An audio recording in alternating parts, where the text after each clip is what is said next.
주시는 하나님의 말씀은 우리 창세기 26장에서 보시겠습니다. 창세기 26장 23절에서 24절까지의 말씀이에요. 우리 함께 읽겠습니다.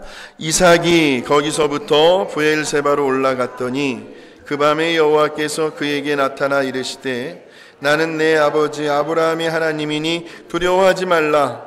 내 종 아브라함을 위하여 내가 너와 함께 있어 내게 복을 주어 내 자손이 번성하게 하리라 하신지라. 아멘. 할렐루야. 오늘 함께 은혜 받으실 말씀의 제목은 같이 한번 해보실까요?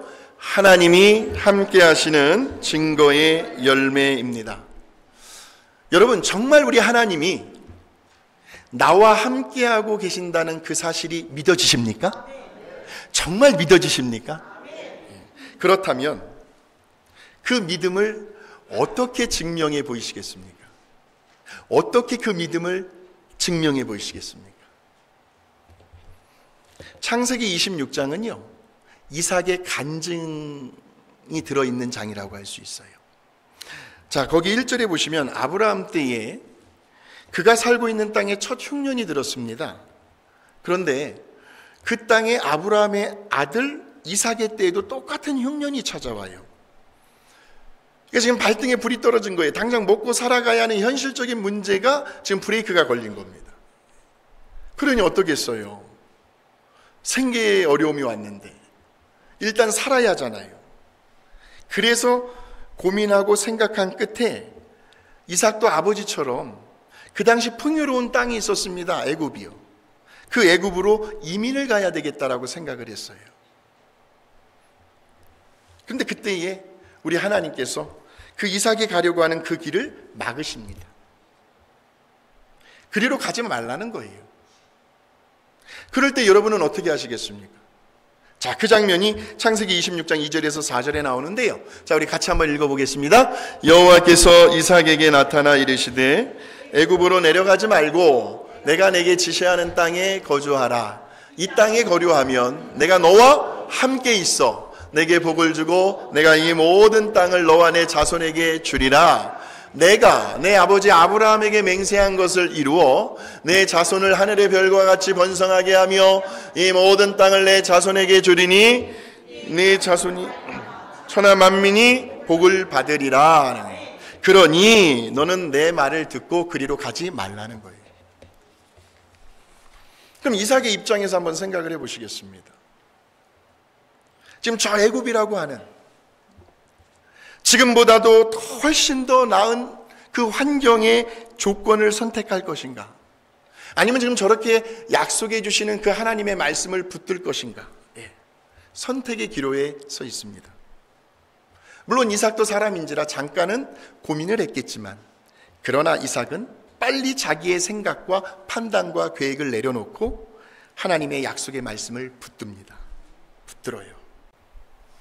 그래서 그냥 그랄이라고 하는 블레셋 사람들이 살고 있는 그 땅에 머물기로 결정을 합니다.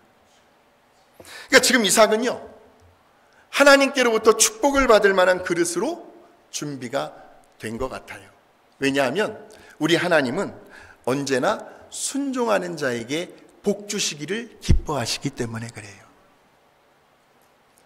오늘 저와 여러분이 오늘도 선포되어지는 하나님의 말씀 앞에 순종할 수 있는, 그래서 하나님의 복을 받아 누릴 수 있는 우리 모두가 되시기를 주의 이름으로 축복합니다. 네. 자, 그랬더니요, 정말 우리 하나님께서 이삭에게 복을 부어주시는데, 자, 그 장면이 12절에서 13절에 나오고 있습니다. 한번 확인하겠습니다.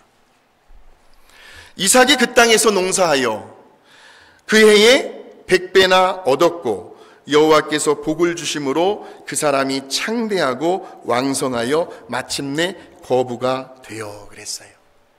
하나님이 함께 하시니까요. 제 아무리 기근과 가뭄과 흉년의 때였다 할지라도 이 온 우주 만물, 심지어는 자연의 세계까지도 다스리시고 운행하시는 그 창조주 하나님께서 이삭에게 복을 부어주시는데, 그 해에라는 것은 흉년의 때라는 말이에요. 그 흉년의 때에 이삭이 농사를 지었더니 100배의 수확을 거두게 해 주시더라는 거예요. 놀랍지 않습니까? 그러니까 잘 되는 사람, 잘 되는 집안은 어디에 가도 잘 되게 되어 있어요.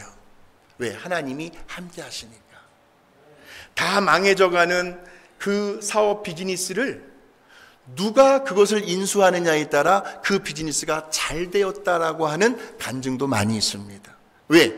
복덩어리가 그 비즈니스를 운영하니까 안 되던 비즈니스도 잘 되는 거죠. 하나님이 함께 하시니까. 예.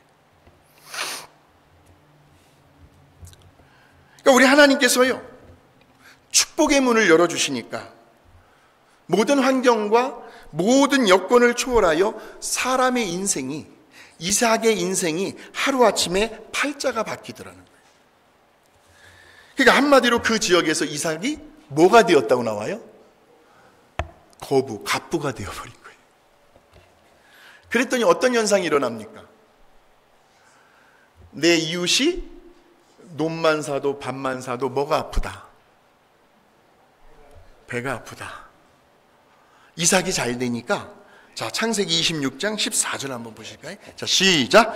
양과 소가 떼를 이루고 그를 시기하여. 이것이 죄로 타락한 모든 인간이 가지고 있는 심성 본성입니다. 이 시기하는 거. 그러니까 지금 지역 주민 사람들이 볼 때에는 누가 이방인이에요, 지금? 이삭이. 예. 그러니까 그 이방인이 지금 자기들 땅에 들어와서 저렇게 순식간에 하루아침에 갑부가 되었으니 그게 배가 아픈 거죠. 그 꼴을 못 보는 거죠. 그래서 블레셋 사람들이 이삭을 시기했고 질투를 합니다. 그래가지고요, 이삭이 가는 곳마다 졸졸졸 따라다녀요. 그래서 이삭이 우물을 팠기만 하면 어디서 그렇게 수맥을 찾아내는지 막 물이 펑펑 쏟아져 나오거든요. 그럴 때에 그랄 목자들이요, 그것을 낚아채 가버립니다.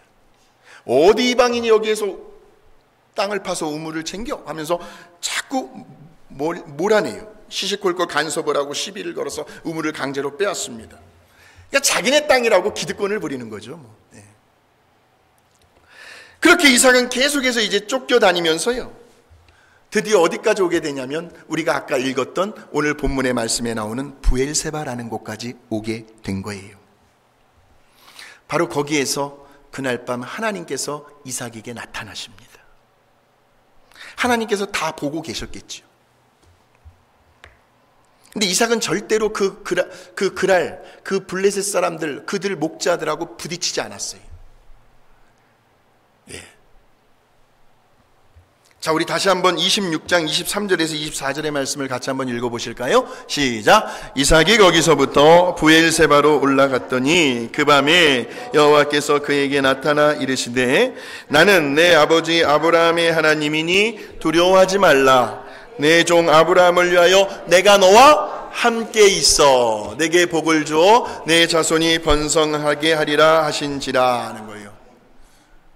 바로 저 장면에서 하나님께서 특별히 이삭에게 강조하고 있는 구절이 있습니다. 그게 뭘까요?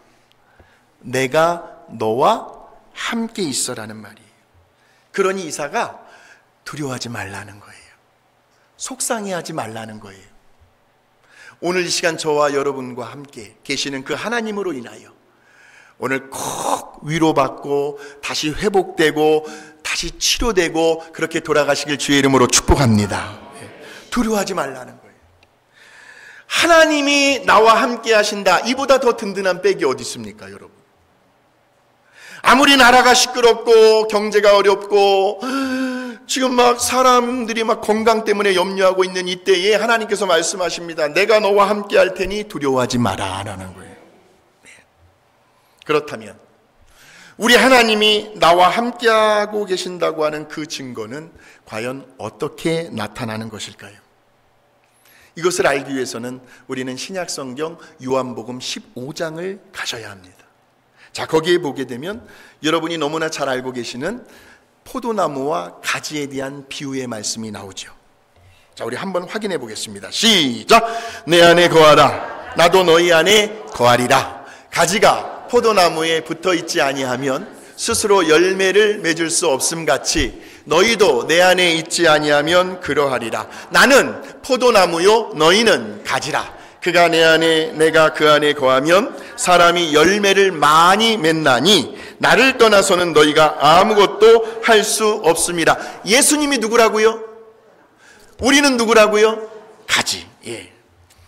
그러니까 가지는 반드시 포도나무에 붙어 있어야 한대요. 예. 그래야 그 가지에서 열매를 맺힐 수 있답니다. 그러니까 그 나무에서 어떤 열매가 맺느냐에 따라서 그 나무가 사과나무인지 배나무인지 감나무인지를 알 수가 있는 거죠.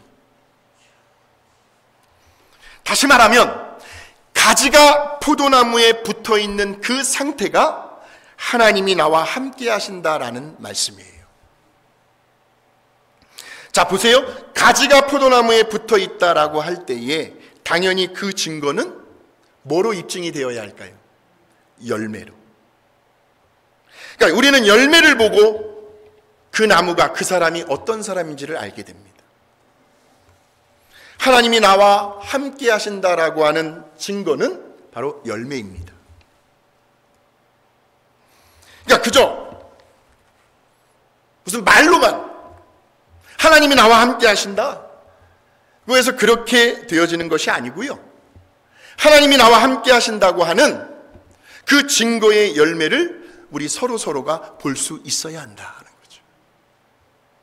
다시 말하면 그 흉년의 때에 우리 하나님께서 이삭과 함께 하시니까 그 증거로 그 해에 100배의 수확을 거두게 해주신 것처럼, 열매를 거두게 해주신 것처럼 똑같은 원리라는 말씀이죠. 우리 예수님도요, 그 사람의 행위라든지 그 열매를 보고 판단하시겠다고 말씀을 하셨어요. 왜냐하면 우리들이 가지고 있는 믿음은 눈에 보이질 않으니까. 예. 그래서 정말 우리들의 믿음이 살아있는, 정말 우리 하나님께서 인정해 주시는 믿음이 되기 위해서는 그 믿음은 반드시 행함으로 나타나야 한다는 거죠. 그래서 야고보서 기자가 뭐라고 말을 해요? 행함이 없는 믿음은 죽은 믿음이래요. 이 죽은 믿음이라는 것은 믿음은 가지고 있으나 그 믿음이 삶 속에서 아무런 능력도 아무런 역사도 하지 못하는 죽은 믿음이라는 뜻이죠. 예. 오늘 저와 여러분에게 죽은 믿음이 아니라 살아 역사하는 그런 믿음이 있게 되시길 주의 이름으로 축원합니다. 예, 예. 믿음은 뭐와 같이 가요? 믿음은 그리스도의 말씀에서 나느니라 그랬어요. 그러니까 우리들이 하나님의 말씀을 들을 때 그 하나님의 말씀 속에는 어떤 능력이 있습니까? 확인해 보겠습니다. 히브리서 4장 12절의 말씀입니다. 시작! 하나님의 말씀은 살아있고 활력이 있어 좌우의 날선 어떤 검보다도 예리하여 혼과 영과 및 관절과 골수를 찔러 쪼개. 잠깐만요. 예, 찔러 쪼개기까지 한다. 뭘 쪼갤까요? 하나님의 말씀으로 뭘 쪼갤까요? 사람이 잘 변합니까? 안 변합니까? 예? 변해요? 안 변해요? 안 변하죠. 근데 하나님의 말씀이 찔러 쪼개기까지 하는 거예요. 그 사람이 가지고 있는 자아의 고집과 아집을 하나님의 말씀의 능력이 한번 역사하기만 하면 그것까지도 쪼갤 수 있다는 말이에요. 예. 그것이 쪼개져야 내 안에 계신 예수 그리스도의 생수가 밖으로 흘러 나오는 거죠. 예, 지금 그 말이에요. 근데 쉽지만은 않아요. 예, 자주 있는 일도 아니고 흔히 있는 일도 아니에요. 그러나 우리는 하나님의 말씀에는 우리의 자아의 고집과 아집을 깨칠 수 있는 그런 능력이 있음을 우리는 믿습니다. 예. 그러니까요, 저러한 말씀의 능력은요, 우리가 하나님의 말씀을 배우고 깨닫고 은혜 받은 대로 그 말씀을 어떻게 하고요? 실천하고 적용할 때, 즉 행함으로 나타날 때 비로소 거기에서 하나님의 말씀이 막 살아가지고요, 막 생명력 있게 막 움직이며 역사한다라는 말씀이에요. 그래서 그의 삶 속에 예수님 말씀하셨죠. 30배, 60배, 100배의 열매가 맺혀지는데 이것을 우리는 신앙의 간증이라고 이야기를 하죠. 간증. 그래서 저는 오늘 우리 하나님께서 우리와 함께 하신다라고 하는 그 증거로 4가지의 열매를 여러분들에게 소개해 드리려고 합니다. 이 4가지의 열매가 저와 여러분의 삶 가운데 나타나면 그 사람은 분명 하나님이 함께 하시는 사람이라고 보시면 돼요.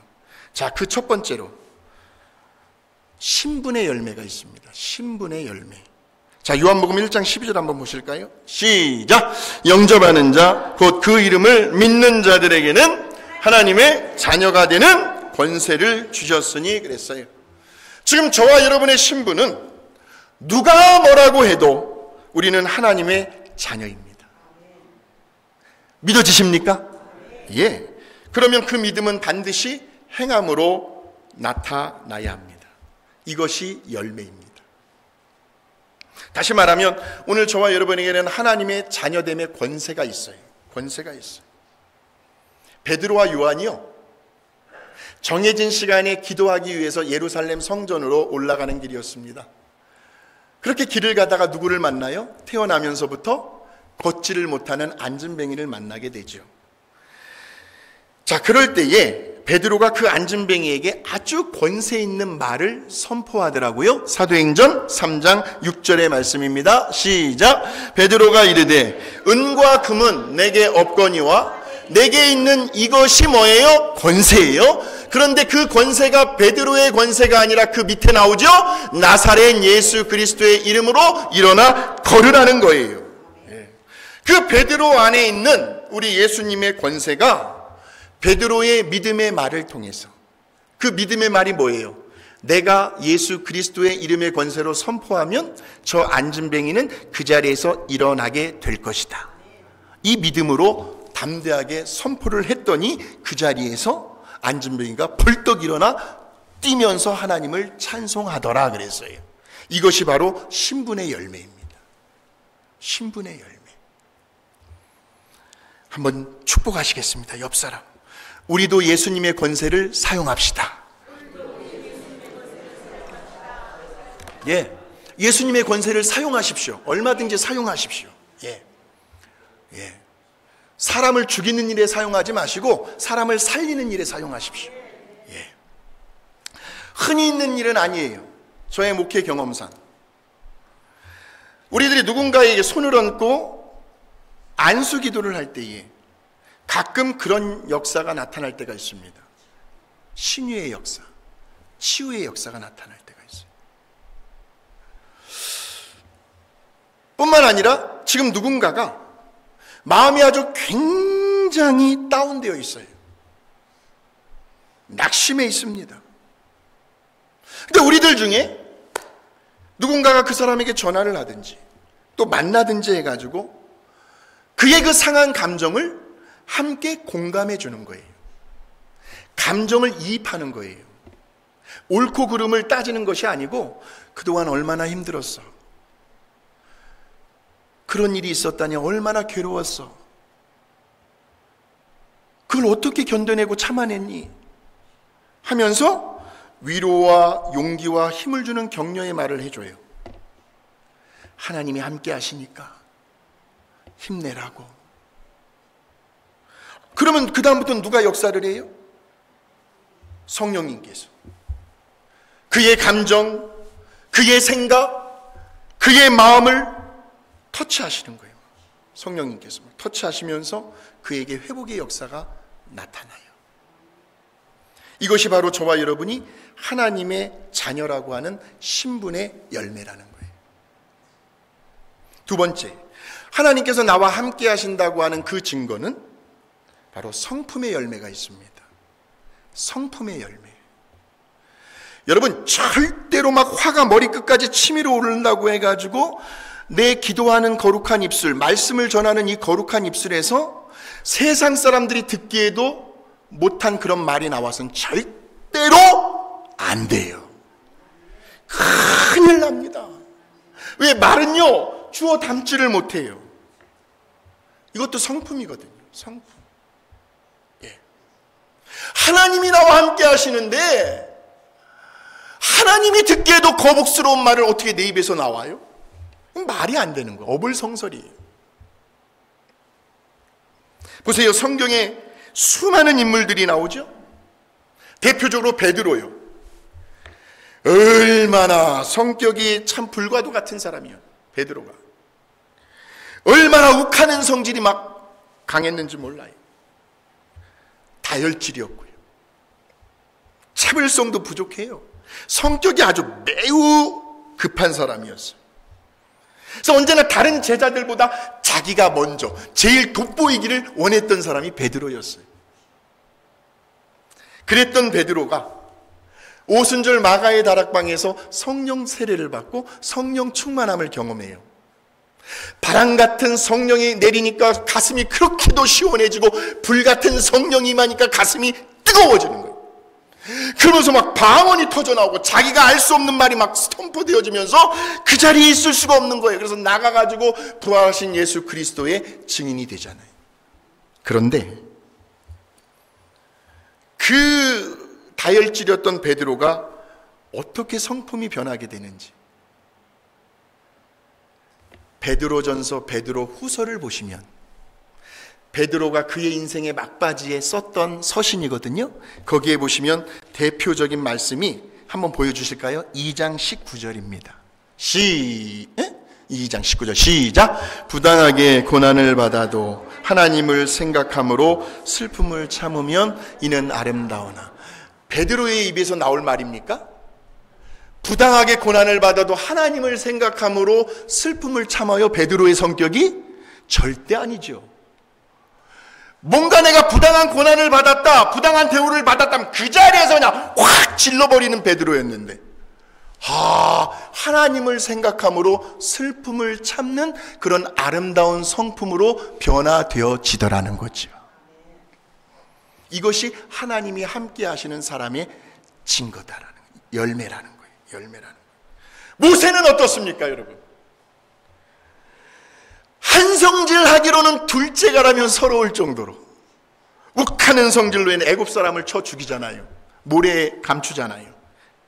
그런데 미디안 광야에서 그 40년의 세월을 보내는 동안 모세의 성품이 어떻게 변화되어져 있는가를 보시면 감사해요. 그냥 미리부터 이렇게 딱 이게 보여줬어요. 시작! 이 사람 모세는 온유함이 지면의 모든 사람보다 더하더라. 저는요, 우리 빅토밸리 감사하는 교회가 또 여기서 말씀을 전하는 저부터 온유한 성품을 가진 우리 교회, 우리 성도님들이 되시기를 주의 이름으로 축원합니다. 온유한 성품만 나타내면요, 나가서 전도하지 않아도 줄줄줄 따라옵니다. 예. 갈라디아서 5장 22절에서 24절에 보시면 여러분들이 잘 아시는 성령의 9가지 열매가 나오는데, 이 열매들은 모두가 다 성품에 관한 말씀들이에요. 첫째가 뭐예요? 사랑. 그러니까 시기와 미움과 질투가 변하여 사랑으로 충만해지죠. 희락, 기쁨이죠. 슬픔이 변하여 기쁨이 돼요. 화평이요. 여러분, 화평, 이 화평을 깨는 여러 많은 이유들이 있지만 그 중에 가장 대표적인 거 하나가 있다면 이간질입니다. 이간질. 다른 사람의 말을 듣고 이 말을 저는 거짓말 못해요. 저는 들은 대로만 얘기해요. 그렇게 해서 이 사람에게 전해버려요. 그러면 듣는 사람의 입장에서 그걸 그냥 꿀떡 삼켜버리고 있으면 평안해요. 근데 이걸 가지고 그래, 삼자대변하자. 쫓아가가지고 너 나한테 그런 말 했다며 하면, 자, A라는 사람이 저에게 말을 해요. 그러면 제가 B라는 사람에게 그 말을 그대로 전해버려요. 그러면 이 B라는 사람은 누구에게 대한 감정이 좋지 않겠어요? A라는 사람. 이것이 이간질이에요. 그래서 관계를 파괴시키는 이러한 것을 제일 좋아하는 녀석이 바로 이 사단 마귀라는 녀석이라니까요. 자, 우리 함께 인사하시겠습니다. 우리 듣고만 있읍시다.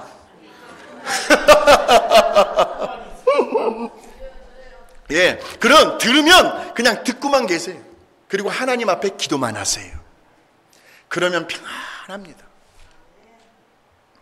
그래가지고 다툼과 이간질과 그리고 뭐예요? 뭐가 있어요? 분란이 변해서 서로 화목해지고 화평해진다. 그러한 성품으로 바뀌게 된다. 또 무슨 열매가 있어요? 오래 참음의 열매. 조급한 성격이 변하여 오래 참을 수 있는 인내의 사람이 되고요. 또 무슨 열매가 있어요? 자비의 열매가 있죠. 자비. 비판하고 정죄하는 성품이 긍휼히 여겨지는 성품으로 바뀌어지게 되고, 양선. 마음으로만 불쌍히 여기던 사람이 그가 가진 형편에서 내가 비록 적은 것을 가지고 있지만 최선을 다하여 콩 한 쪽이라도 반으로 나눠 먹고 싶은 행동과 물질로 선을 베푸는 것, 양선으로 변하게 되죠. 충성. 기회주의적인 사람이 모든 일에 성실하게 최선을 다하는 충성스러운 사람으로 변하게 되고요. 또 온유.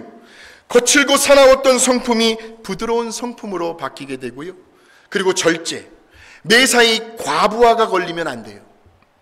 모든 일을 하되 지나쳐버리면 안 돼요. 오버플로잉이 돼버리면 안 돼요. 거기에서 절제가 필요한 거예요. 절제가. 예.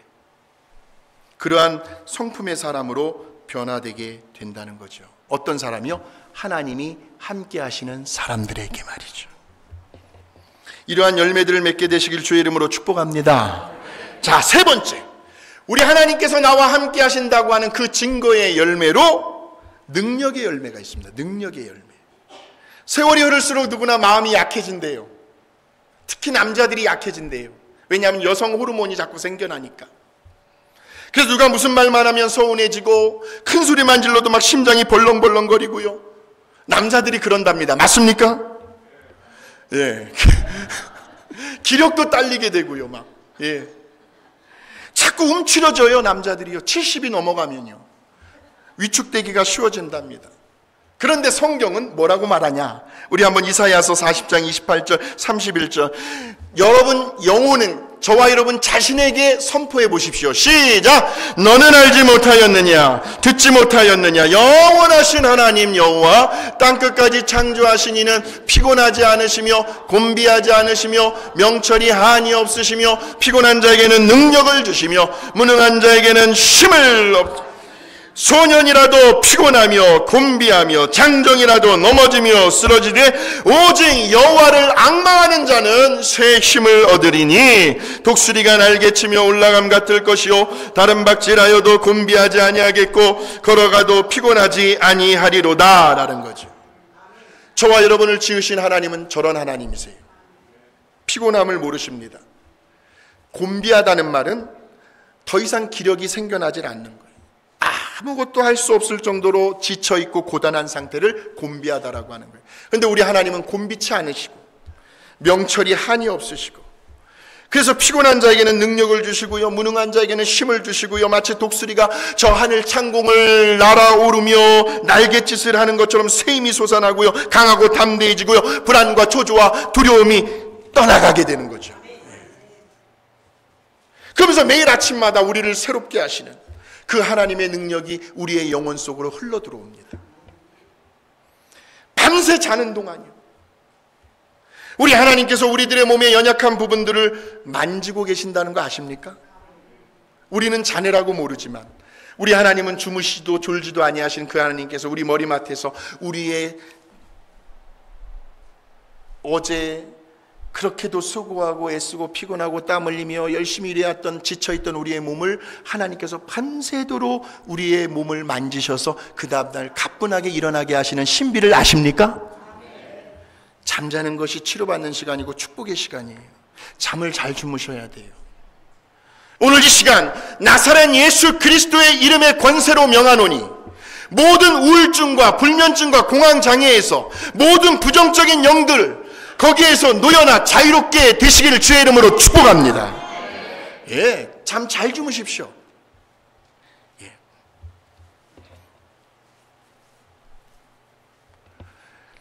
내가 오랫동안 잠을 잔다고 해서 피곤함이 풀리는 것이 아니더라고요. 서너 시간 잠깐 잠을 자더라도 우리 하나님께서 함께 하시면 그 몸의 회복이 더 빨리 일어난다는 거죠. 대체적으로 새벽에 일찍 일어나는 사람들이 통계적으로 보면 오래 살고 건강하게 장수한답니다. 새벽에 일찍 일어나는 사람들. 예. 마지막 네 번째로 하나님께서 나와 함께 하신다고 하는 그 증거로 간증의 열매가 있습니다. 간증의 열매. 아까 제가 말씀드렸죠? 창세기 26장의 말씀은 사실 어떻게 보면 이삭의 간증이라고 할 수 있습니다. 한번 들어보세요. 이삭이 말합니다. 내가 살고 있는 땅에 어느 날 정말 먹고 살기가 힘들 정도로 아주 극심한 흉년이 찾아왔지요. 그래서 저는 저 풍요로운 땅 애굽을 향해 이민을 가기로 계획을 세우고 마음을 먹었어요. 그런데 우리 하나님께서 그만 저의 길을 막으신 거예요. 그래서 저는 좀 더 나은 조건과 환경을 택할 것인가, 아니면 하나님께서 말씀하시는 그 약속을 붙들 것인가 선택의 기로에 놓이게 되었지요. 그때 저는 우리 하나님의 말씀에 순종하기로 결심을 했어요. 그랬더니 저는 평생에 잊지 못할 놀라운 경험을 했어요. 그 해로 바로 그 해에, 그 흉년의 때에 바로 그 땅에서 농사를 지었는데 세상에나 전혀 상상할 수 없었던 100배의 수확을 100배의 열매를 거두게 되었지요. 이 모든 일을 행하신, 이 모든 일을 이룰 수 있도록 인도해 주신 그 하나님을 찬양합니다. 이 모든 영광을 하나님께만 올려드립니다. 사랑하는 성도 여러분, 이삭과 함께 하셔서 100배의 수확을 거두게 하신 그 하나님은 어제나 오늘이나 영원토록 오늘도 저와 여러분의 삶의 자리에서 동일하게 역사하시는, 우리와 함께 하시는 그런 하나님이심을 믿으시길 바랍니다. 약속하셨잖아요. 볼지어다 내가 세상 끝날까지 너희와 항상 함께 있으리라고 말이죠. 우리 모두가 하나님이 나와 함께 하신다고 하는 그 증거의 열매로 신분의 열매, 성품의 열매, 또 능력의 열매, 또 간증의 열매들을 저와 여러분의 남은 생애 동안 날마다 조금씩 풍성하게 맺어 가시면서, 와, 아무개는 정말 우리 하나님이 함께 하시는 사람이구나, 그렇게 인정을 받고 우리들의 그 존재 자체가, 우리들의 그 이름 석자가 굳이 입을 열지 않아도 이 지역에서 가는 곳마다 만나는 사람들에게 우리와 함께 하시는 그 하나님을 증거할 수 있는 우리 교회, 우리 성도님들 다 되시기를 주님의 이름으로 축원합니다.